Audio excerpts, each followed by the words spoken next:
जी बोले, अब मैं मंगल त्रयोदशी प्रदोष व्रत का विधि विधान कहता हूँ।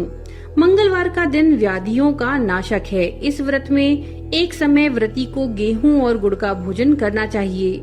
इस व्रत को करने से मनुष्य सभी पापों और रोगों से मुक्त हो जाता है। इसमें किसी प्रकार का संशय नहीं है। अब मैं आपको उस बुढ़िया की कथा सुनाता हूँ जिसने ये व्रत किया और मोक्ष को प्राप्त हुई। बड़ी पुरानी बात है। एक नगर में एक बुढ़िया रहती थी। उसके मंगलिया नाम का एक पुत्र था। वृद्धा को हनुमान जी पर बड़ी आस्था थी। वो प्रत्येक मंगलवार को हनुमान जी का व्रत रखकर यथाविधि उनको भोग लगाती थी। इसके अलावा मंगलवार को न तो वो घर लीपती थी और न ही मिट्टी खोदती थी। इसी प्रकार से व्रत करते हुए जब उसे काफी दिन बीत गए तो हनुमान जी ने सोचा कि चलो आज इस वृद्धा की श्रद्धा की परीक्षा कर ले। वे साधु का वेश बनाकर उसके द्वार पर पहुँचे और पुकारा, है कोई हनुमान जी का भक्त जो हमारी इच्छा पूरी करे? वृद्धा ने जब ये पुकार सुनी तो वो बाहर आई और बोली, महाराज क्या आज्ञा है? साधु वेशधारी हनुमान जी बोले, मैं बहुत भूखा हूँ, भोजन करूँगा तो थोड़ी सी जमीन लीप दे। अब वृद्धा बड़ी दुविधा में पड़ गई तो अंत में हाथ जोड़कर प्रार्थना करने लगी, हे महाराज, लीपने और मिट्टी खोदने के अलावा आप जो काम कहें वो मैं करने को तैयार हूँ।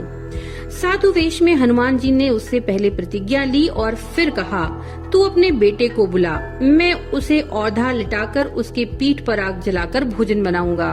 वृद्धा ने सुना तो उसके पैरों तले की जमीन खिसक गई, लेकिन वह वचन दे चुकी थी। उसने मंगलिया को पुकार कर साधु महाराज के हवाले कर दिया।